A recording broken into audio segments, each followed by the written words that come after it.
Hello friends, welcome to दृष्टि IQ. आज की ये वीडियो काफ़ी महत्वपूर्ण रहने वाली है आप सभी के एग्जाम के लिए, क्योंकि इस वीडियो के अंदर हम लोग कवर करेंगे 1 से लेकर के 7 मार्च तक की मोस्ट इम्पॉर्टेंट करंट अफेयर्स। तो मार्च महीने का पहला सप्ताह बीत चुका है। इस दौरान देश और दुनिया भर में जो भी इम्पोर्टेंट घटनाएं हुई हैं, जहां से आपके एग्जाम के अंदर क्वेश्चंस पूछे जा सकते हैं, उन सभी को हम लोग इस एक वीडियो के अंदर कवर करने वाले हैं। तो यहाँ पर आपको वीडियो को ध्यानपूर्वक देखना है, क्योंकि इनमें से कोई भी क्वेश्चन आपकी परीक्षा के अंदर पूछा जा सकता है। तो चलिए शुरू करते हैं। यहाँ पर आपके सामने आज का सबसे पहला क्वेश्चन है एंड वेरी इंपॉर्टेंट क्वेश्चन। भारतीय प्रतिभूति और विनिमय बोर्ड यानी कि सेबी की पहली महिला अध्यक्ष कौन बनी है? तो यहाँ पर जो सेबी है इसका मतलब होता है securities and exchange board of India. तो ये भारत के शेयर मार्केट को रेगुलेट करता है। अभी तक इसके अध्यक्ष थे अजय त्यागी, जो कि काफी लंबे समय से थे, लेकिन अब वो रिटायर हो गए हैं और उनकी जगह पर एक महिला को बनाया गया है जिनका नाम है माधवी पुरी बुच। यहाँ पर आप देख सकते हैं। तो ये सेबी की पहली महिला अध्यक्ष बनी है, सो इसलिए काफी महत्वपूर्ण हो जाता है। सेबी की अगर हम बात करें तो इसका मुख्यालय है मुंबई के अंदर और इसकी स्थापना हुई थी सन 1988 में। तो अब इसकी अध्यक्ष बन गई हैं माधवी पुरी बुच। हाल ही में आए चक्रवात इमनाती ने इनमें से कौन से देश को प्रभावित किया है?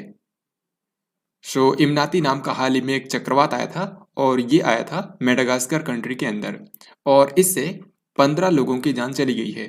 तो इस क्वेश्चन का आंसर होगा ऑप्शन नंबर बी।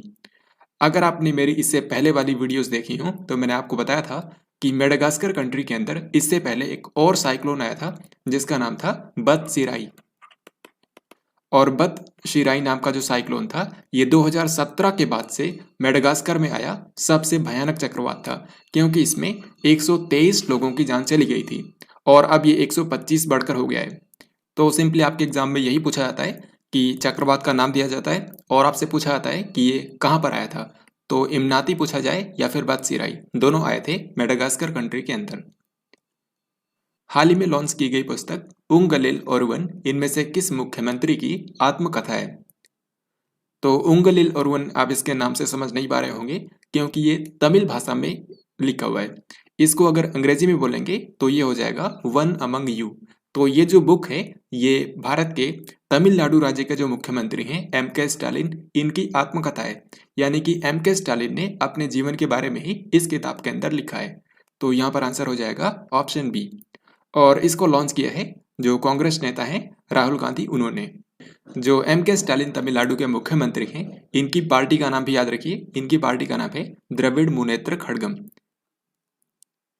1 से लेकर के 4 मार्च तक 9वां विश्व महासागर शिखर सम्मेलन इनमें से कौन से शहर में आयोजित किया गया? तो यहाँ पर आपको कंफ्यूजन हो सकती है, क्योंकि इससे पहले वाली अगर वीडियोस आपने देखी हो तो वहां पर मैंने आपको एक और सम्मेलन के बारे में बताया था जिसका नाम था one ocean summit. One ocean summit जो है इसका आयोजन किया गया था फ्रांस के ब्रेस्ट नाम के शहर में, लेकिन ये है वर्ल्ड ओशन समिट। तो दोनों में थोड़ा सा फर्क है। वर्ल्ड ओशन समिट जो है इसका आयोजन किया गया है पुर्तगाल की राजधानी लिस्बन में। तो इस क्वेश्चन का हमारा आंसर होगा ऑप्शन नंबर डी। यहाँ पर आप इसका लोगो भी देख सकते हैं, the 9th annual world ocean summit. Commonwealth games 2022 के लिए भारत के कितने वेटलिफ्टर्स यानी कि भारोत्तोलक खिलाड़ियों ने क्वालिफाई किया है? तो कॉमनवेल्थ गेम्स यानी कि जो राष्ट्रमंडल खेल होते हैं जिसमें सारे के सारे कॉमनवेल्थ कंट्रीज खेलते हैं, इस बार इसका आयोजन होने वाला है ब्रिटेन के बर्मिंघम शहर में और ये जुलाई अगस्त में खेला जाएगा। तो इसमें भारत के टोटल 12 भारोत्तोलक खिलाड़ी हिस्सा लेंगे। यहाँ पर आंसर हो जाएगा ऑप्शन डी। अभी हाल ही में आपको पता होगा सिंगापुर भारोत्तोलन अंतर्राष्ट्रीय 2022 प्रतियोगिता का आयोजन किया गया था, जो कि दुनिया भर के वेटलिफ्टर्स के लिए आखिरी मौका था कि वो जो ये कॉमनवेल्थ गेम्स होने वाला है इसके लिए क्वालिफाई कर सकें। तो इस इवेंट में भारत के टोटल 8 भारोत्तोलक खिलाड़ी गए थे और सभी ने यहाँ पर क्वालिफाई कर लिया है, क्योंकि सभी ने कोई ना कोई मेडल जरूर जीता है। इनमें से भारत को 6 मिले हैं गोल्ड मेडल, जिसमें एक मीराबाई चानू भी शामिल थी, एक सिल्वर और एक ब्रॉन्ज मेडल शामिल है। तो यहाँ पर पूछा गया है कि भारत ने इस इवेंट के अंदर कुल कितने पदक जीते? आंसर होगा 8। तो इस बार जो कॉमनवेल्थ गेम्स होने वाले हैं इसमें 8 खिलाड़ियों ने तो इस इवेंट से क्वालिफाई किया है, बाकी 4 खिलाड़ियों ने इससे पहले दिसंबर महीने में जो कॉमनवेल्थ वेट लिफ्टिंग चैंपियनशिप हुई थी उसके जरिए क्वालिफाई किया था। तो इस तरीके से 12 वेट लिफ्टर्स इस बार के कॉमनवेल्थ गेम्स में हिस्सा लेने वाले हैं भारत की तरफ से। 3 मार्च को आयोजित क्वाड लीडर्स की वर्चुअल मीटिंग में भारत का प्रतिनिधित्व किसने किया? तो क्वाड में आपको बताया 4 देश आते हैं, भारत, अमेरिका, जापान और ऑस्ट्रेलिया। यहाँ पर आप देख सकते हैं भारत, अमेरिका, जापान और ऑस्ट्रेलिया। तो इन चारों कंट्रीज के जो टॉप लीडर्स हैं उनकी हाल ही में एक वर्चुअल मीटिंग हुई और ऑब्वियस सी बात है कि यहाँ पर इसमें भारत की तरफ से हिस्सा लिया भारत के प्रधानमंत्री नरेंद्र मोदी ने। तो इसमें अमेरिका से शामिल हुए थे अमेरिका के राष्ट्रपति जो बाइडेन, जापान से शामिल हुए थे वहाँ के प्रधानमंत्री फूमियो किशिदा और ऑस्ट्रेलिया के प्रधानमंत्री स्कॉट मॉरिसन। तो इन चारों लीडर्स के बीच में हाल ही में वर्चुअल मीटिंग का आयोजन किया गया। इससे पहले क्वाड लीडर्स की जो मीटिंग हुई थी वो वाशिंगटन डीसी के अंदर आयोजित की गई थी, जिसमें हिस्सा लेने के लिए भारत के प्रधानमंत्री नरेंद्र मोदी भी अमेरिका की यात्रा पर गए हुए थे। तो उसके बाद ये वर्चुअल मीटिंग हाल ही में हुई है। क्वाड देशों की अपनी एक मिलिट्री एक्सरसाइज भी होती है जिसको बोलते हैं मालाबार। तो मालाबार युद्धाभ्यास में ये चारों कंट्रीज की नौसेनाएं हिस्सा लेती हैं। भारतीय वायुसेना का त्रिवार्षिक युद्धाभ्यास वायु शक्ति 2022 कहां पर आयोजित किया जाएगा? तो वायु शक्ति नाम का जो अभ्यास होता है ये भारतीय वायुसेना का खुद का अभ्यास है और ये सबसे बड़ा अभ्यास होता है भारतीय वायुसेना का। ये 3 साल में एक बार आयोजित किया जाता है। पिछली बार ये सन 2019 में हुआ था और अब 3 साल बाद 2022 में ये होने वाला है। हालांकि आपको बता दूं ये 7 मार्च को निर्धारित किया गया था, लेकिन अब इसको टाल दिया गया है, ये बाद में आयोजित किया जाएगा। तो ये कहाँ पर होएगा? इसका आयोजन किया जाएगा राजस्थान के जैसलमेर में। राजस्थान के जैसलमेर जिले में जो पोखरण परीक्षण रेंज है वहां पर इस अभ्यास का आयोजन किया जाएगा और इस अभ्यास के अंदर भारत के 148 विमान शामिल होंगे। भारत की वायुसेना के जो विमान हैं 148 विमान इस अभ्यास के अंदर शामिल होंगे और ये अब तक का भारतीय वायुसेना का सबसे बड़ा अभ्यास होगा। इस समय हमारी भारतीय वायुसेना के जो प्रमुख हैं उनका नाम है air chief marshal VR Chaudhary. अंतर्राष्ट्रीय महिला दिवस सप्ताह 2022 कब से कब तक मनाया गया? तो अंतर्राष्ट्रीय महिला दिवस सप्ताह जो है ये 1 से लेकर के 8 मार्च तक भारत सरकार के महिला और बाल विकास मंत्रालय के द्वारा आयोजित किया गया। सो इस क्वेश्चन का आंसर होगा ऑप्शन नंबर ए। तो ये 8 मार्च को समाप्त हुआ जिस दिन अंतर्राष्ट्रीय महिला दिवस मनाया जाता है। 2 मार्च को किसने निम्हांस के सहयोग से तैयार की गई स्त्री मनोरक्षा परियोजना की शुरुआत की है? तो इसका सही उत्तर हो जाएगा ऑप्शन बी यानी कि स्मृति ईरानी। तो देखिए जैसा कि अभी मैंने आपको बताया कि 1 से लेकर के 8 मार्च तक भारत सरकार के महिला और बाल विकास मंत्रालय ने अंतर्राष्ट्रीय महिला दिवस सप्ताह का आयोजन किया और इसी बीच 2 मार्च के दिन भारत की जो महिला और बाल विकास मंत्री हैं स्मृति ईरानी, इन्होंने स्त्री मनोरक्षा परियोजना की शुरुआत की जो कि महिलाओं के मानसिक स्वास्थ्य समस्याओं से निपटने के लिए एक परियोजना है और इसको तैयार किया गया है बेंगलुरु स्थित एक संस्थान के सहयोग से जिसको बोलते हैं निम्हांस। यहाँ पर आप देख सकते हैं निम्हांस जो संस्थान है इसका फुल फॉर्म होता है national institute of mental health and neuro sciences. तो ये जो संस्थान है ये बेंगलुरु के अंदर बेस्ड है और इसी के सहयोग से स्त्री मनोरक्षा परियोजना की शुरुआत की गई है जिसका उद्देश्य है कि महिलाओं की मानसिक स्वास्थ्य समस्याओं का निवारण करना। तो इसके अंतर्गत क्या होगा, भारत के अंदर जो वन स्टॉप सेंटर्स हैं तो 6000 वन स्टॉप सेंटर्स में जो वहाँ के पदाधिकारी हैं उनको प्रशिक्षित किया जाएगा ताकि वो महिलाओं के मानसिक स्वास्थ्य से जुड़े समस्याओं का समाधान कर सकें। तो याद रखिएगा स्त्री मनोरक्षा परियोजना जो है इसको निम्हांस के सहयोग से तैयार किया गया है और इसको लॉन्च किया है स्मृति ईरानी ने। IPL टीम पंजाब किंग्स ने टीम का नया कप्तान किसे अपॉइंट कर दिया है? तो इसका सही उत्तर हो जाएगा ऑप्शन नंबर बी यानी कि मयंक अग्रवाल। तो जो पंजाब किंग्स IPL टीम है जिसको पहले किंग्स 11 पंजाब के नाम से जानते थे लेकिन बाद में इसका नाम कर दिया गया था पंजाब किंग्स।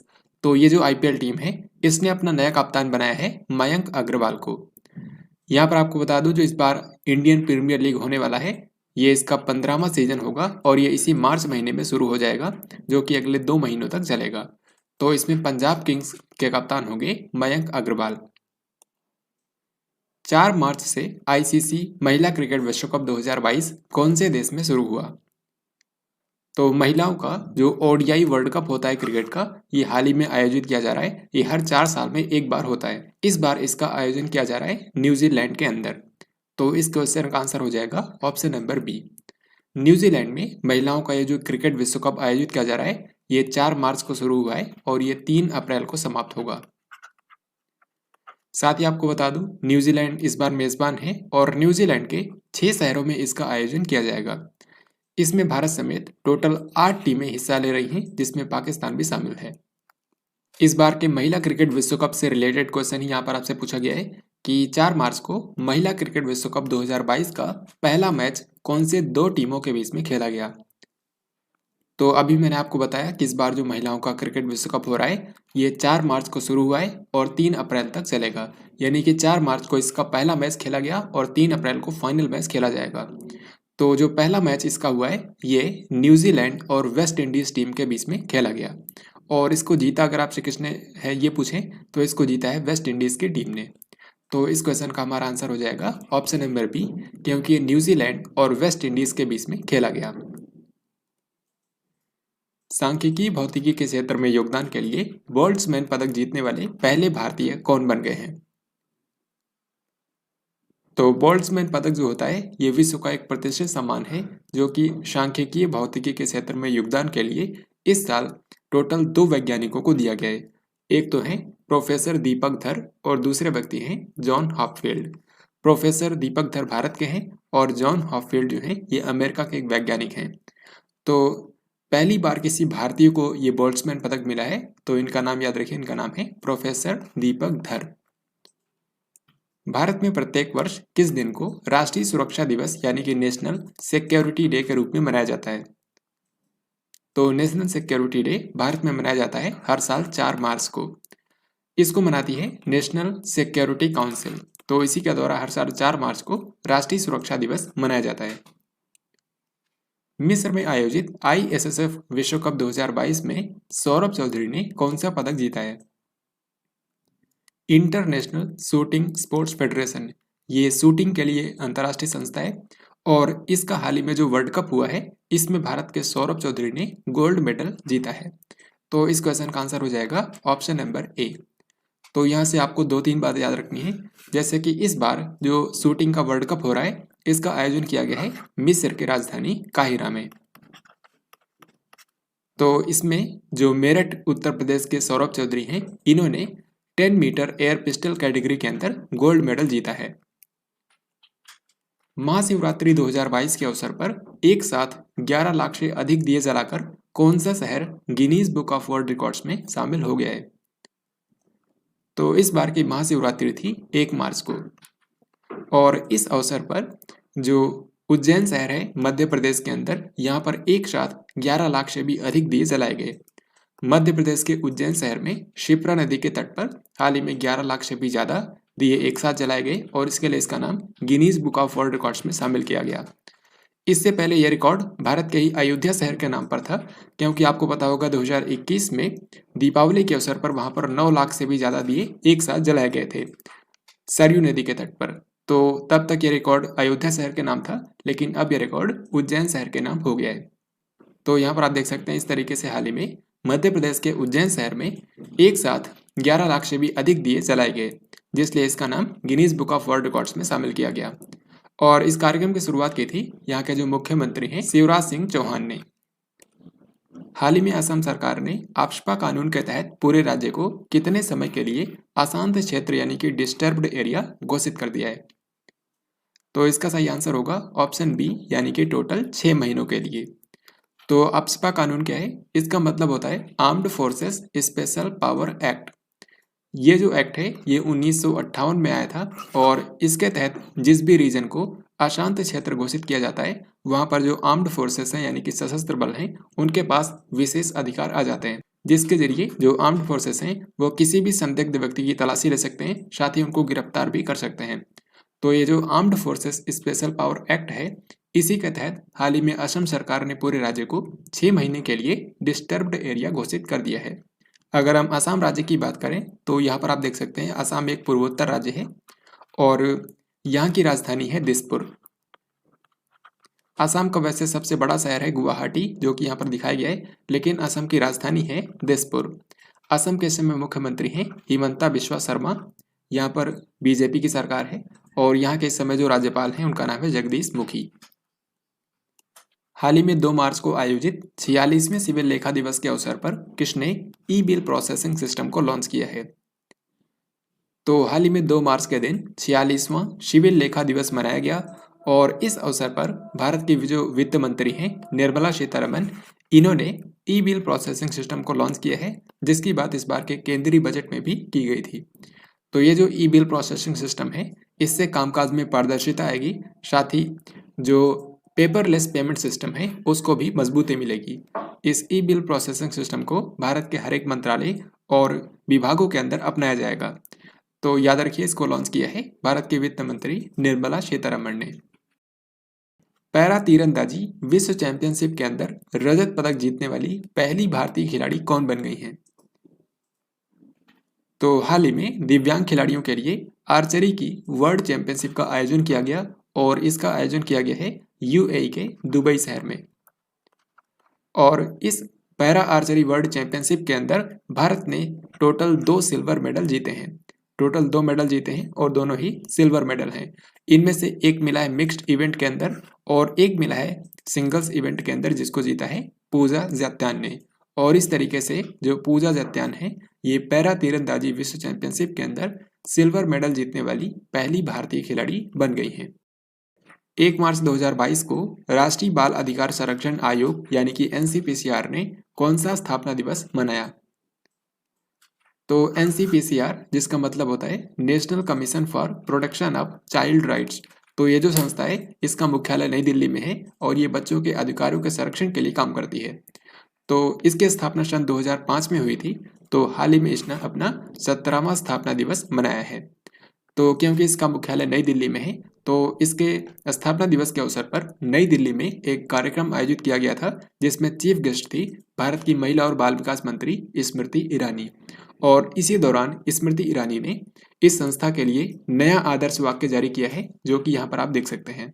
तो एनसीपीसीआर का नया आदर्श वाक्य है भविष्यो रक्षति रक्षितः। भविष्यो रक्षति रक्षितः। दुनिया भर में प्रत्येक वर्ष विश्व वन्य जीव दिवस किस दिन मनाया जाता है? तो वन्य जीवों के संरक्षण के बारे में लोगों को जागरूक करने के लिए हर साल विश्व वन्य जीव दिवस मनाया जाता है 3 मार्च को। सो इस क्वेश्चन का आंसर होगा ऑप्शन नंबर सी। इस बार का जो थीम है ये आप यहाँ पर देख सकते हैं। इस बार के विश्व वन्य जीव दिवस की थीम रखी गई है रिकवरिंग की species for ecosystem restoration. Recovering की स्पीसीज फॉर इकोसिस्टम रेस्टोरेशन, जिसका हिंदी में मतलब होगा पारिस्थितिकी तंत्र की बहाली के लिए प्रमुख प्रजातियों को पुनर्प्राप्त करना। हाल ही में सरकार ने हिट एंड रन दुर्घटनाओं में मृत्यु के मामले में परिजनों को मिलने वाला मुआवजा बढ़ाकर कितना कर दिया है? तो हर साल देश भर में लाखों सड़क दुर्घटनाएं होती हैं, जिनमें से कुछ हिट एंड रन के मामले भी होते हैं। तो अगर उसमें व्यक्ति की मृत्यु हो जाती है तो उसमें परिजनों को अभी तक 25,000 रुपये दिए जाते थे मुआवजे के रूप में, लेकिन अब इसमें 8 गुना बढ़ोतरी की गई है। तो अब इसको कर दिया गया है 2 लाख रुपए। वहीं गंभीर रूप से घायलों के केस में अभी तक 12,500 रुपये दिए जाते थे और अब इसको बढ़ाकर कर दिया गया है 50,000 रुपये, यानी कि यहाँ पर 4 गुना किया गया है। और मृत्यु के मामले में जो 25,000 रुपये दिए जाते थे, अब 2 लाख रुपये दिए जाएंगे, यानी कि 8 गुना कर दिया गया है। तो इस क्वेश्चन का आंसर हो जाएगा ऑप्शन नंबर डी। और इसके लिए जो योजना लाई गई है इसका नाम है compensation to victims of hit and run motor accidents scheme 2022। ये 1 अप्रैल 2022 से लागू हो जाएगी और ये स्थान लेगी 1989 की मुआवजा योजना की। 1989 की जो मुआवजा योजना है उसकी जगह लेगी ये नई योजना। तो इसी तरीके से यहाँ पर नेक्स्ट क्वेश्चन में पूछा गया है कि सरकार ने हिट एंड रन दुर्घटनाओं में गंभीर रूप से घायलों के मामले में मिलने वाला मुआवजा बढ़ाकर कितना कर दिया है? तो इसका आंसर आप इजीली कर सकते हैं। अब हो गया है 50,000 रुपये। अभी तक 12,500 दिए जाते थे, लेकिन अब इस केस में 50,000 रुपये दिए जाएंगे। 4 मार्च 2022 को भारत के किस पूर्व सेना प्रमुख का 88 वर्ष की आयु में निधन हो गया? तो इसका सही उत्तर हो जाएगा ऑप्शन नंबर बी, यानी कि एस एफ रॉड्रिक्स। तो जनरल एस.एफ. रॉड्रिक्स, जो कि भारतीय थल सेना के पूर्व प्रमुख थे, इनकी हाल ही में डेथ हो गई है। इन्होंने 1990 से लेकर के 1993 तक भारतीय आर्मी के चीफ के रूप में काम किया था और ये आर्मी के 15वें प्रमुख थे, ये भी आपको ध्यान रखना है। इसके अलावा इन्होंने पंजाब राज्य के राज्यपाल के रूप में भी काम किया था सन 2004 से लेकर के 2010 तक। पंजाब के राज्यपाल होने के दौरान ही इनके पास चंडीगढ़ के प्रशासक का भी प्रभार था, यानी कि चंडीगढ़ के प्रशासक भी इस वक्त थे और पंजाब के राज्यपाल भी थे। भारत का पहला ई वेस्ट इको पार्क इनमें से कौन से शहर के अंदर स्थापित किया जाएगा? तो इलेक्ट्रॉनिक कचरे का निवारण करने के लिए भारत का पहला ई वेस्ट इको पार्क बनाया जाएगा दिल्ली के अंदर। सो इस क्वेश्चन का आंसर होगा ऑप्शन नंबर ए। हाल ही में दिल्ली के जो मुख्यमंत्री अरविंद केजरीवाल, उन्होंने इसकी अनाउंसमेंट की है और इसको 20 एकड़ के क्षेत्र में बनाया जाएगा। प्राइम वॉलीबॉल लीग यानी कि पीवीएल के पहले सीजन का खिताब किस टीम ने जीत लिया है? तो जिस तरीके से क्रिकेट के अंदर आईपीएल है, उसी तरीके से वॉलीबॉल स्पोर्ट के अंदर प्राइम वॉलीबॉल लीग की शुरुआत की गई है, जिसको शॉर्ट में बोलते हैं पीवीएल। तो इसका जो पहला सीजन हाल ही में हुआ है, इसको जीत लिया है कोलकाता थंडरबोल्ट्स ने। कोलकाता थंडरबोल्ट्स ने यहाँ पर फाइनल में हराया अहमदाबाद डिफेंडर्स को। तो इस क्वेश्चन का आंसर हो जाएगा option number B. Prime volleyball league का जो ये पहला संस्करण हुआ है, यहाँ पर आप देख सकते हैं हाल ही में 5 से लेकर के 27 फरवरी तक हैदराबाद तेलंगाना में आयोजित किया गया। इस पहले टूर्नामेंट के अंदर टोटल वॉलीबॉल की 60 टीमें शामिल हुई थी, जिनके बीच 24 मैच खेले गए। तो इसमें चैंपियन बना है कोलकाता थंडरबोल्ट्स और यहाँ पर रनर अप रहा अहमदाबाद डिफेंडर्स। साथ ही यहाँ पर आप ये भी देख सकते हैं कि इसका टाइटल स्पॉन्सर था रुपे और इसमें जो 7 टीमें शामिल हुई थी, उन सभी के नाम यहाँ पर आप देख सकते हैं। इसमें विजेता बनी है कोलकाता थंडरबोल्ट्स। हाल ही में किस आईआईटी संस्थान ने नासो 95 नामक दुनिया का सबसे छोटा पहनने योग्य एयर प्यूरिफायर बनाया है? तो नासो 95 जो है ये एक एयर प्यूरिफायर है, जो कि दुनिया का सबसे छोटा पहनने योग्य एयर प्यूरिफायर है, क्योंकि इसको नाक के ऊपर पहना जा सकता है और फिर ये दूषित हवा को फिल्टर कर देगा, साथ ही वायरस और बैक्टीरिया को भी ये फिल्टर कर देगा। तो नासो 95 नाम का ये जो एयर प्यूरिफायर है, इसको बनाया है आईआईटी दिल्ली के एक स्टार्टअप ने, जिसका नाम है नैनो क्लीन ग्लोबल। तो आईआईटी दिल्ली के नैनो क्लीन ग्लोबल नाम के स्टार्टअप ने इसको विकसित किया है। सो इस क्वेश्चन का आंसर होगा आईआईटी दिल्ली। 4 मार्च को शुरू हुए शीतकालीन पैरा ओलंपिक खेल 2022 का आधिकारिक शुभंकर क्या है? तो आपको पता होगा 4 से लेकर के 20 फरवरी तक तो पिछले महीने विंटर ओलंपिक गेम्स का आयोजन किया गया था। तो अब उसी तरीके से दिव्यांग खिलाड़ियों के लिए शीतकालीन पैरा ओलंपिक खेल का आयोजन किया जा रहा है। तो ये 4 मार्च को शुरू हुआ है और ये 13 मार्च तक चलने वाला है। तो इसके लिए जो आधिकारिक शुभंकर था, ये है स्वे रॉन रॉन। यहाँ पर आप इसको देख भी सकते हैं। तो ये जो विंटर पैरा ओलंपिक गेम्स हो रहे हैं दिव्यांग खिलाड़ियों के लिए, इसका आयोजन भी चीन के बीजिंग में किया जा रहा है। इसमें टोटल 46 कंट्रीज हिस्सा ले रहे हैं, भारत इसमें शामिल नहीं हो रहा है। इसका शुभंकर है स्वे रॉन रॉन और इसका मोटो वही है जो कि विंटर ओलंपिक गेम्स का था, together for a shared future. 5 मार्च को भारत ने किस युद्धपोत से ब्रह्मोस सुपरसोनिक क्रूज मिसाइल का सफल परीक्षण किया है? तो जो ब्रह्मोस सुपरसोनिक क्रूज मिसाइल है, जिसको भारत और रूस ने संयुक्त रूप से विकसित किया है, हाल ही में इसका नेवल वर्जन का टेस्ट किया गया है, जो कि यहाँ पर आप देख सकते हैं। इसको एक युद्धपोत से टेस्ट किया गया और इस युद्धपोत का नाम है INS चेन्नई। सो इस क्वेश्चन का आंसर होगा ऑप्शन नंबर सी। 1 मार्च को राष्ट्रपति रामनाथ कोविंद ने कहां पर आरोग्य वनम का उद्घाटन किया? सही आंसर हो जाएगा ऑप्शन बी, यानी कि राष्ट्रपति भवन। तो राष्ट्रपति भवन जो कि नई दिल्ली में स्थित है, इसके प्रांगण में ही आरोग्य वनम को बनाया गया है। ये जो आरोग्य वनम है, इसको इस तरीके से डिजाइन किया गया है कि अगर आप इसको ऊपर से देखेंगे तो ये इस तरीके से दिखाई देगा जैसे कोई व्यक्ति योग की मुद्रा में बैठा हुआ हो। और ये जो आरोग्य वनम है, ये 6.6 एकड़ में फैला हुआ है और इसके अंदर नीम, तुलसी, बेल, अश्वगंधा, इस तरीके से 215 अलग अलग प्रकार के यहाँ पर जड़ी बूटियां और औषधीय पौधे लगाए गए हैं, जिनका इस्तेमाल आयुर्वेद के अंदर उपचार के लिए किया जाता है। तो ये जो आरोग्य वनम है, ये 6.6 एकड़ में फैला हुआ है, जो कि राष्ट्रपति भवन के प्रांगण में स्थापित किया गया है।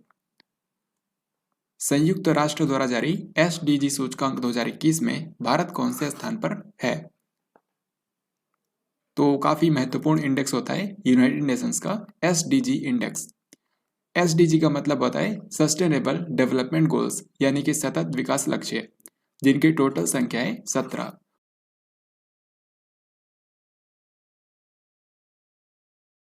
और इनको संयुक्त राष्ट्र ने साल 2015 में डिसाइड किया था और सभी कंट्रीज को ये 17 सस्टेनेबल डेवलपमेंट गोल्स 2030 तक अचीव करने हैं।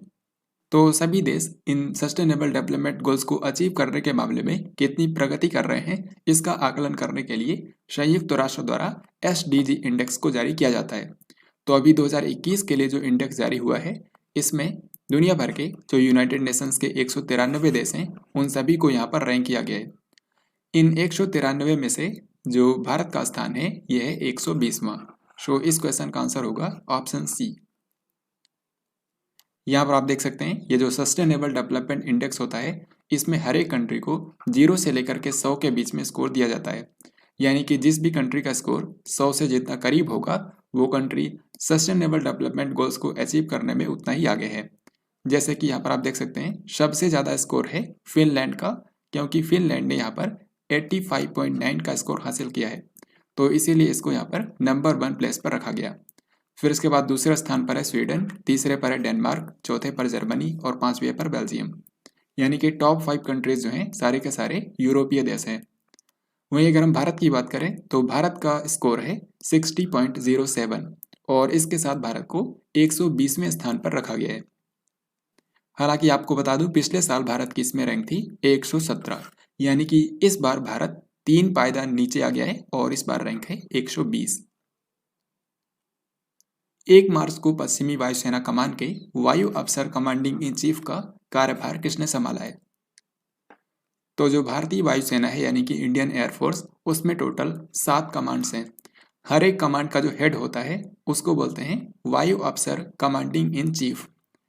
तो 7 कमांड्स में से जो पश्चिमी वायुसेना कमान है, ये सबसे इम्पोर्टेंट और सबसे बड़ी कमान है इंडियन एयरफोर्स की।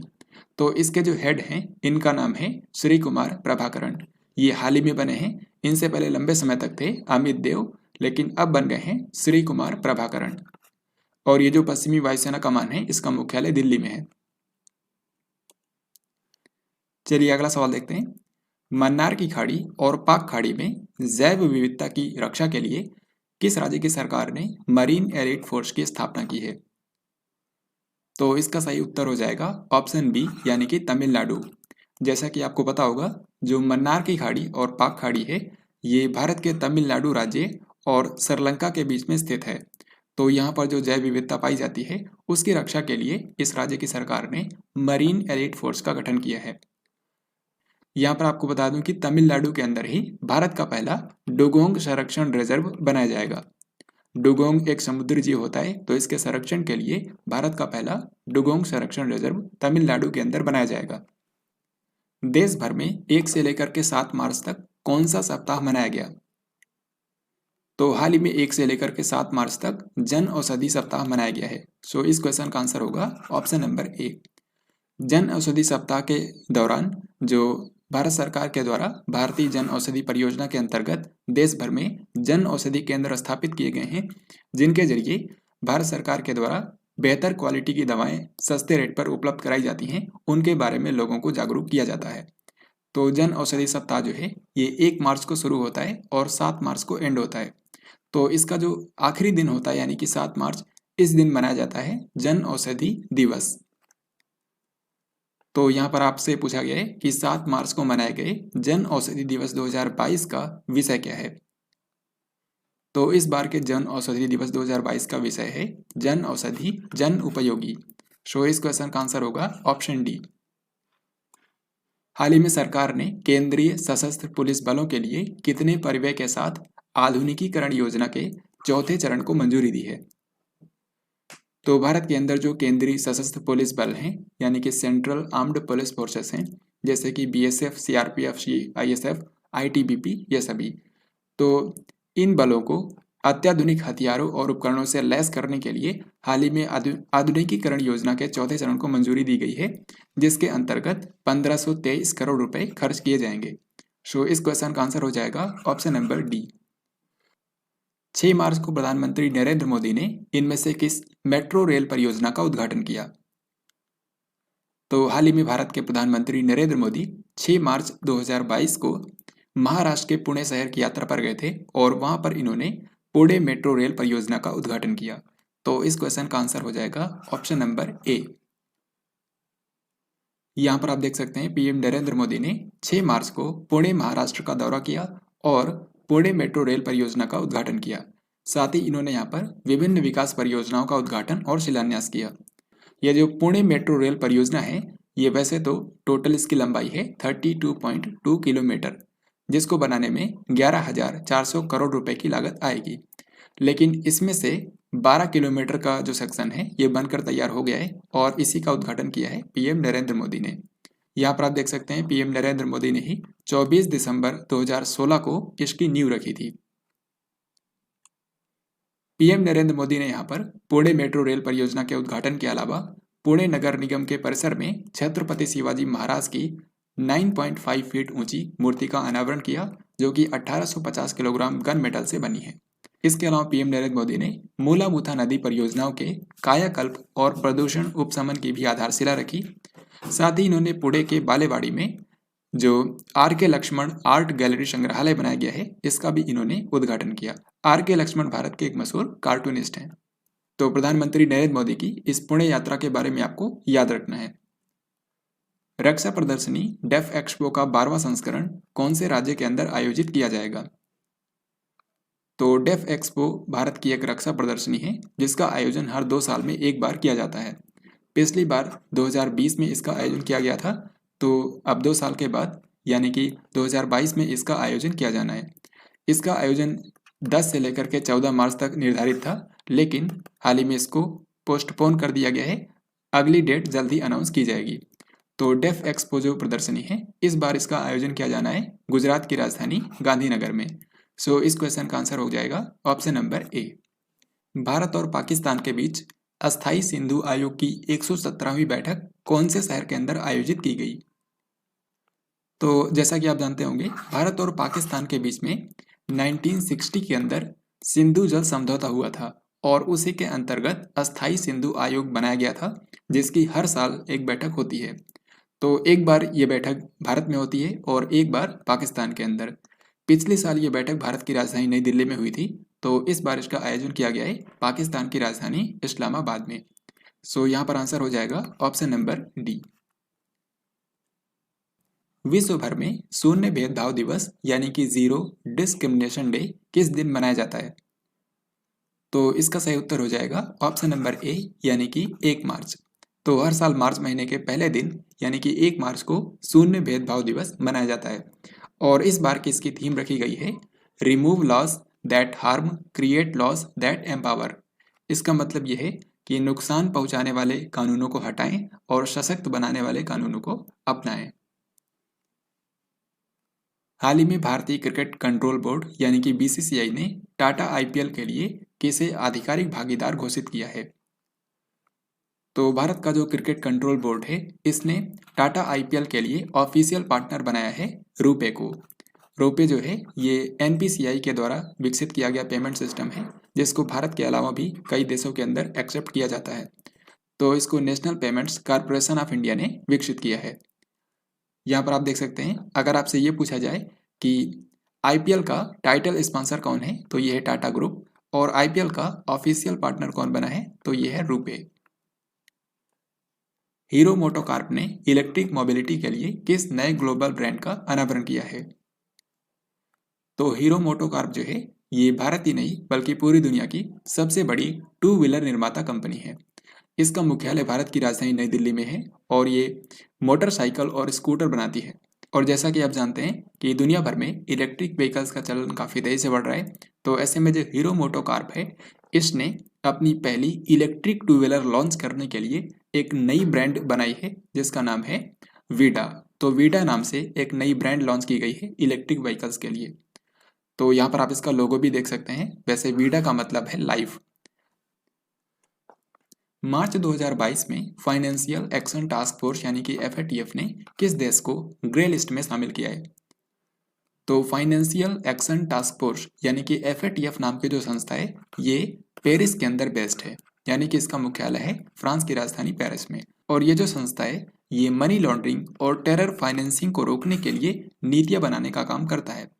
तो FATF की एक ग्रे लिस्ट होती है जिसमें उन कंट्रीज को शामिल किया जाता है जो कि अपने कंट्रीज के अंदर मनी लॉन्ड्रिंग और टेरर फाइनेंसिंग को रोकने में नाकाम रहे हैं। तो FATF की ग्रे लिस्ट जो है इसको समय समय पर अपडेट किया जाता है। इसमें जो नई कंट्री ऐड हुई है ये कंट्री है संयुक्त अरब अमीरात, यानी कि जिसको हम लोग शॉर्ट में बोलते हैं UAE। हाल ही में आपको पता होगा भारत और UAE के बीच में CEP एग्रीमेंट भी हुआ है, कॉम्प्रिहेंसिव इकोनॉमिक पार्टनरशिप एग्रीमेंट। तो संयुक्त अरब अमीरात जो है ये हाल ही में FATF की ग्रे लिस्ट में शामिल हो गया है। FATF की ग्रे लिस्ट में शामिल होने से कंट्रीज को नुकसान ये होता है कि जो वित्तीय संस्थान हैं उनके जरिए वित्तीय सहायता प्राप्त करने में काफ़ी मुश्किल होती है। यहाँ पर आप देख सकते हैं FATF की जो ग्रे लिस्ट है इसमें आज के समय टोटल 23 देश शामिल हैं, जिसमें पाकिस्तान भी है। पाकिस्तान 2018 में शामिल हुआ था और तब से ये इस लिस्ट से बाहर नहीं हो पाया है। इसके अलावा यूनाइटेड अरब एमिरेट्स इसमें नया नया शामिल हुआ है। अगर हम मार्च 2022 की बात करें तो इस मार्च 2022 में एक कंट्री को ऐड किया गया है और एक कंट्री यहाँ पर बाहर हुआ है। जो कंट्री बाहर हुआ है उसके लिए अच्छी बात है, ये कंट्री है जिम्बाब्वे, और जो कंट्री ऐड हुआ है ये है UAE। तो ये तो रही FATF ग्रे लिस्ट। इसी तरीके से एक होती है FATF की ब्लैक लिस्ट। जो ब्लैक लिस्ट के अंदर कंट्रीज होते हैं उनको कोई भी वित्तीय संस्थान किसी भी तरीके से वित्तीय सहायता नहीं देते हैं। और इनमें दो कंट्रीज आज के समय हैं, एक तो है उत्तर कोरिया, दूसरा ईरान।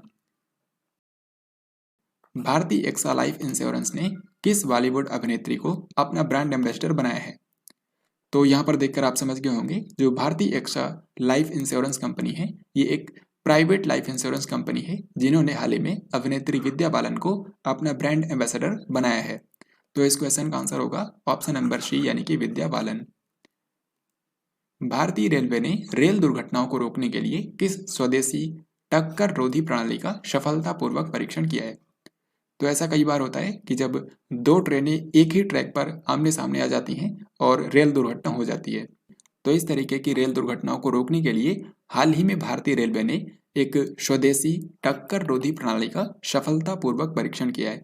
और इस सिस्टम के अंतर्गत अगर दो ट्रेनें आमने सामने एक ही ट्रैक पर आ जाती हैं तो वो एक सेफ डिस्टेंस पर अपने आप ही रुक जाएंगी, ऑटोमेटिकली दोनों ट्रेनें रुक जाएंगी। तो भारतीय रेलवे ने ये जो स्वदेशी एंटी कोलिजन सिस्टम विकसित किया है इसको नाम दिया गया है कवच। सो इस क्वेश्चन का आंसर होगा ऑप्शन B। और ये पूरी दुनिया में सबसे सस्ती रेल एंटी कोलिजन सिस्टम है। 28 फरवरी से लेकर के 3 मार्च तक मोबाइल वर्ल्ड कांग्रेस 2022 का आयोजन कहाँ पर किया गया? तो मोबाइल वर्ल्ड कांग्रेस जो होता है ये दुनिया का सबसे बड़ा वार्षिक मोबाइल शो होता है जिसका आयोजन किया जाता है एक ही जगह पर, और ये है स्पेन का बार्सिलोना। तो इस क्वेश्चन का आंसर हो गया ऑप्शन नंबर D। 31वें दक्षिण पूर्व एशियाई खेल इस साल 12 से लेकर के 23 मई तक कौन से देश के अंदर आयोजित किए जाएंगे?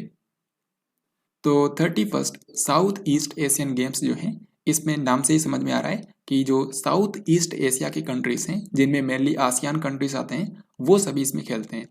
तो इस बार जो 31वां दक्षिण पूर्व एशियाई खेल होने वाला है 12 से लेकर के 23 मई तक ये आयोजित किया जाएगा वियतनाम के अंदर।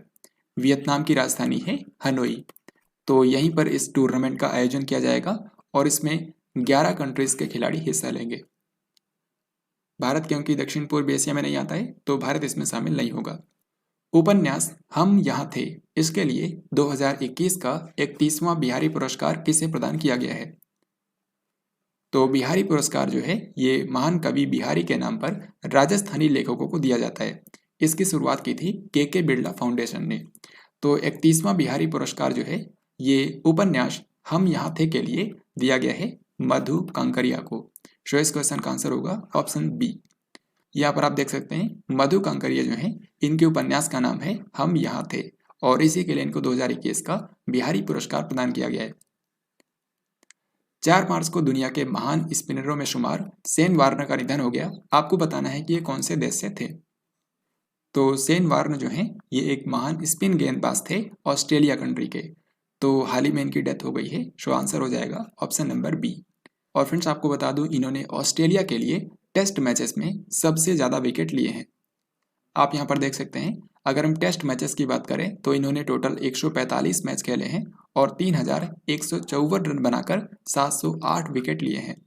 और इसी तरीके से ये टेस्ट मैचेस में ऑस्ट्रेलिया के लिए सबसे ज़्यादा विकेट लेने वाले खिलाड़ी हैं। अगर हम ओडीआई की बात करें तो इन्होंने 194 मैच खेले हैं, 1018 रन बनाए हैं और 293 विकेट लिए हैं। तो ऑस्ट्रेलिया के महान स्पिन गेंदबाज शेन वार्न का हाल ही में निधन हो गया है। 3 और 4 मार्च को राष्ट्रीय सूचना विज्ञान केंद्र यानी कि नेशनल इंफॉर्मेटिक्स सेंटर द्वारा कौन से शहर के अंदर टेक कॉन्क्लेव 2022 का आयोजन किया गया? तो टेक कॉन्क्लेव 2022 जो है ये इसका तीसरा संस्करण था जो कि नेशनल इंफॉर्मेटिक्स सेंटर के द्वारा आयोजित किया गया। नेशनल इंफॉर्मेटिक्स सेंटर का मुख्यालय नई दिल्ली में है और ये सम्मेलन भी नई दिल्ली के अंदर ही हाल ही में आयोजित किया गया है। सो इस क्वेश्चन का आंसर हो गया ऑप्शन नंबर डी। यहाँ पर आप इसका लोगो भी देख सकते हैं और यहाँ पर इसकी थीम भी लिखी हुई है जो कि यहाँ पर हो सकता है आपको शो ना हो, तो यहाँ पर मैं आपको दिखाता हूँ। इसकी थीम रखी गई है next generation technologies for digital government. Next generation technologies for digital government. तो इस सम्मेलन के अंदर जो नई उभरती हुई तकनीकें हैं उनके ऊपर चर्चा की गई। और जैसा कि आप सभी जानते हैं कि 24 फरवरी 2022 को रूस ने यूक्रेन पर आक्रमण किया था जो कि अभी तक जारी है। और यहाँ पर जो रेड कलर में आपको एरिया दिख रहा है ये सब वो एरिया है जहाँ पर रूसी सेनाएं पहुँच चुकी हैं। तो रूस यूक्रेन युद्ध से रिलेटेड मार्च महीने के फर्स्ट वीक में जो भी इंपॉर्टेंट क्वेश्चन हैं वो अब आपको देखने को मिलेंगे। तो यहाँ पर आप देख सकते हैं जो नेक्स्ट क्वेश्चन है इसमें आपसे पूछा गया है यूक्रेन पर रूसी हमले में दुनिया का सबसे बड़ा मालवाहक विमान रूस द्वारा नष्ट कर दिया गया। आपको बताना है कि इस विमान का नाम क्या है। तो इस विमान का नाम है एंटोनोव AN-225 या फिर इसी को मरिया नाम से भी जाना जाता है। तो यहाँ पर आंसर होगा ऑप्शन सी। तो जैसा कि मैंने आपको बताया एंटोनोव AN-225 जो है इसका दूसरा नाम है मरिया और इसका मतलब होता है, मरिया का मतलब होता है ड्रीम। तो ये जो ट्रांसपोर्ट एयरक्राफ्ट है ये पूरी दुनिया का सबसे बड़ा, सबसे हैवीएस्ट और मोस्ट कैपेबल ट्रांसपोर्ट एयरक्राफ्ट था जो कि हाल ही में रूसी हमले में नष्ट कर दिया गया। तो इसीलिए यहाँ पर देखिए स्टेटस जो है ये डिस्ट्रॉयड। हालांकि यूक्रेन की सरकार ने इसको फिर से रीबिल्ड करने का प्लान किया है जिसमें लगभग 5 साल लगेंगे। यहाँ पर आप देख सकते हैं इस ट्रांसपोर्ट एयरक्राफ्ट की लंबाई है 84 मीटर, यानी कि इस तरीके से ये टोटल 84 मीटर लंबा है और इसके पंखों का फैलाव है 88.4 मीटर। इस तरीके से इस पंखों का टोटल फैलाव है 88.4 मीटर। वहीं जो एयरक्राफ्ट है ये एक बार में 640 टन वजन ले जा सकता है। यहाँ पर आप इस मैप के अंदर देख सकते हैं ये है यूक्रेन की राजधानी कीव और इसी के पास में इस जगह पर है एंटोनोव एयरपोर्ट या फिर इसी को बोलते हैं होस्टोमेल एयरपोर्ट। तो इसी एयरपोर्ट पर यह जो दुनिया का सबसे बड़ा एयरक्राफ्ट है इसकी मरम्मत चल रही थी और उसी दौरान रूसी हमले में इसको नष्ट कर दिया गया। फिर इसके बाद अगला सवाल है यूक्रेन में फंसे भारतीय नागरिकों के निकासी अभियान के लिए केंद्र ने कितने कैबिनेट मंत्रियों को यूक्रेन के पड़ोसी देशों में भेजा है? तो इसका सही आंसर हो जाएगा ऑप्शन सी यानी कि 4। तो भारत के 4 कैबिनेट मंत्रियों को यूक्रेन के पड़ोसी देशों में भेजा गया है ताकि जो वहाँ की सरकारें हैं उनके साथ आपसी सामंजस्य बन सके और यूक्रेन में फंसे भारतीय नागरिकों को यूक्रेन के पड़ोसी देशों के रास्ते बाहर निकालने में मदद मिल सके। यहाँ पर आप देख सकते हैं ये है यूक्रेन और ये है रसिया। यूक्रेन की राजधानी है कीव और ये सभी इसके पड़ोसी देश हैं जैसे कि Belarus, Poland, Slovakia, Hungary, Moldova, Romania. तो इनमें से पोलैंड, स्लोवाकिया, हंगरी, रोमानिया और माल्डोवा ये जो 5 कंट्रीज हैं इन्हीं कंट्रीज से भारतीयों को बाहर निकाला जा रहा है। तो भारत के जिन 4 कैबिनेट मंत्रियों को भेजा गया है उनमें से आप देख सकते हैं जनरल VK सिंह जो हैं इनको पोलैंड कंट्री के अंदर भेजा गया है। किरण रिजिजू जो कि भारत के कानून और न्याय मंत्री हैं इनको स्लोवाकिया में भेजा गया है। हरदीप सिंह पुरी को भेजा गया है हंगरी के अंदर और ज्योतिरादित्य सिंधिया जो कि नागरिक उड्डयन मंत्री हैं इनको 2 कंट्रीज के अंदर रोमानिया और माल्डोवा। तो ये आपको ध्यान रखना है, काफ़ी महत्वपूर्ण है, आपके एग्जाम में पूछा जा सकता है। रूस पर लगे प्रतिबंधों की वजह से डॉलर के मुकाबले रूस की मुद्रा में लगभग 30% की गिरावट आई है। आपको बताना है कि रूस की मुद्रा क्या है। तो ये काफ़ी आसान सवाल है। रूस की मुद्रा का नाम है रूबल। बेलारूस जो इसका पड़ोसी देश है उसकी भी करेंसी है रूबल। यूरोप के सबसे बड़े परमाणु बिजली संयंत्र का नाम क्या है जिस पर रूस ने कब्जा कर लिया है? तो पूरे यूरोप महाद्वीप का जो सबसे बड़ा न्यूक्लियर पावर प्लांट था ये यूक्रेन के अंदर स्थित है और हाल ही में रूसी सेना ने इसके ऊपर कब्जा कर लिया है। हालांकि रूसी सेना के आक्रमण के दौरान इस परमाणु बिजली संयंत्र पर आग भी लग गई थी जिसको हालांकि अब काबू पा लिया गया है। तो ये जो यूरोप का सबसे बड़ा न्यूक्लियर पावर प्लांट है इसका नाम है ज़ैपोरिज़िया परमाणु ऊर्जा संयंत्र। सो इस क्वेश्चन का आंसर होगा ऑप्शन डी। यहाँ पर आप देख सकते हैं यूक्रेन का जो सबसे बड़ा न्यूक्लियर पावर प्लांट है इसके अंदर टोटल 6 यूनिट हैं। इनमें से हर एक की क्षमता है 950 मेगावाट, यानी कि इसकी टोटल क्षमता होगी 5700 मेगावाट और इस तरीके से ये पूरे यूरोप महाद्वीप का सबसे बड़ा न्यूक्लियर पावर प्लांट है। तो ये यूक्रेन के एनेर होदर नाम की जगह पर है जिस पर हाल ही में रूस ने कब्जा कर लिया है। यहाँ पर भी आप देख सकते हैं 1, 2, 3, 4, 5 और 6। तो इस पावर प्लांट के अंदर टोटल 6 रिएक्टर हैं, हर एक की क्षमता है 950 मेगावाट। यहाँ पर आप इस मैप के अंदर भी देख सकते हैं ये जो यूरोप का सबसे बड़ा न्यूक्लियर पावर प्लांट है ये यूक्रेन के दक्षिण पूर्व में एनेर होदर नाम की जगह पर स्थित है। 28 फरवरी 2022 को इनमें से किस देश ने यूरोपीय संघ में शामिल होने के लिए आधिकारिक अनुरोध पर हस्ताक्षर किए? तो इसका सही आंसर हो जाएगा ऑप्शन ए यानी कि यूक्रेन। तो यूक्रेन जो कंट्री है जिस पर हाल ही में रूस ने आक्रमण किया है, हाल ही में यूक्रेन के राष्ट्रपति वोलोदिमीर जेलेंस्की ने तुरंत प्रभाव से यूक्रेन को यूरोपीय संघ में शामिल करने का अनुरोध किया था और उसी संबंध में हस्ताक्षर किए थे। यूरोपीय संघ की अगर हम बात करें तो इसका मुख्यालय बेल्जियम की राजधानी ब्रुसेल्स में है और इसमें आज के समय टोटल 27 मेंबर हैं। जैसा कि आप सभी को पता होगा यूनाइटेड नेशन के अंदर टोटल 6 अंग होते हैं, उनमें से एक है महासभा, दूसरा है सुरक्षा परिषद। तो ये दोनों हाल ही में चर्चा में रहे क्योंकि इन दोनों के अंदर यूक्रेन पर रूसी आक्रमण के खिलाफ प्रस्ताव लाया गया था।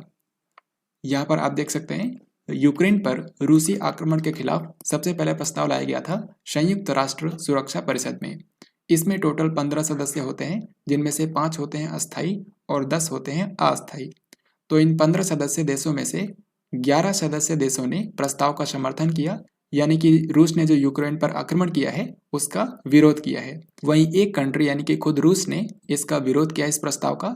भारत समेत टोटल 3 कंट्रीज ने मतदान नहीं किया है, यानी कि मतदान में शामिल नहीं हुए। एक कंट्री है चाइना, दूसरा भारत और तीसरा संयुक्त अरब अमीरात। इसी तरीके से यूक्रेन पर रूसी आक्रमण के खिलाफ संयुक्त राष्ट्र की महासभा में भी प्रस्ताव लाया गया जिसमें टोटल 193 सदस्य देश होते हैं। तो ये जो प्रस्ताव है इसको 2 मार्च 2022 को अपनाया गया जिस पर टोटल 141 सदस्य देशों ने प्रस्ताव का समर्थन किया। वहीं 5 सदस्य देशों ने इसका विरोध किया जिनमें से खुद रूस, बेलारूस, उत्तर कोरिया, इरिट्रिया और सीरिया शामिल हैं। जबकि भारत समेत टोटल 35 देशों ने इसमें भी मतदान नहीं किया, जिनमें भारत के अलावा पाकिस्तान, चीन, श्रीलंका, बांग्लादेश, ईरान ये सभी कंट्री शामिल हैं। यहाँ पर आपको बता दूं कि यूनाइटेड नेशन की जनरल असेंबली के अंदर एक 1997 के बाद पहली बार आपातकालीन सत्र बुलाया गया था। तो इससे रिलेटेड आपके एग्जाम में क्वेश्चंस कुछ इस तरीके से पूछा जाएगा कि यूक्रेन पर रूस के हमले के खिलाफ संयुक्त राष्ट्र महासभा के प्रस्ताव पर भारत समेत कितने देशों ने वोट नहीं किया है। तो यूनाइटेड नेशन की जनरल असेंबली की यहाँ पर बात हो रही है जिसमें टोटल 193 सदस्य देश हैं। तो इसमें भारत समेत 35 देशों ने वोट नहीं किया। इसी तरीके से आपसे यहाँ पर पूछा गया है कि यूनाइटेड नेशन की सिक्योरिटी काउंसिल में जो प्रस्ताव लाया गया था उसमें कितने देशों ने वोट नहीं किया। तो इसका आंसर हो जाएगा ऑप्शन नंबर बी यानी कि 3, जिसमें भारत, चीन और यूएई शामिल हैं। फिर इसके बाद ये रहा नेक्स्ट क्वेश्चन। फीफा और यूएफा ने इनमें से किस देश को सभी अंतर्राष्ट्रीय फुटबॉल प्रतियोगिताओं से निलंबित कर दिया है। तो जिस तरीके से एशिया महाद्वीप के लिए फुटबॉल की गवर्निंग बॉडी है AFC यानी कि एशियन फुटबॉल कन्फेडरेशन, इसी तरीके से यूरोप महाद्वीप के लिए है यूएफा यानी कि यूरोपीय फुटबॉल संघ और पूरे विश्व के लिए है फीफा यानी कि फेडरेशन इंटरनेशनल फुटबॉल एसोसिएशन। तो हाल ही में फीफा और यूएफा ने रूस ने यूक्रेन पर जो आक्रमण किया है उसके विरोध में रूस की जो फुटबॉल टीम है, इसके अलावा रूस के अंदर जितने भी फुटबॉल क्लब हैं उन सभी को अंतर्राष्ट्रीय फुटबॉल प्रतियोगिताओं में हिस्सा लेने से निलंबित कर दिया है। और इसी के चलते 2022 में जो फीफा वर्ल्ड कप होना है कतर की राजधानी दोहा में, उसमें रूस शामिल नहीं हो पाएगा। सो इस क्वेश्चन का आंसर हो जाएगा ऑप्शन नंबर ए यानी कि रूस। हाल ही में किस खेल संघ ने रूसी राष्ट्रपति व्लादिमीर पुतिन को मानद अध्यक्ष के पद से निलंबित कर दिया है? सही आंसर हो जाएगा ऑप्शन ए यानी कि अंतर्राष्ट्रीय जूडो महासंघ।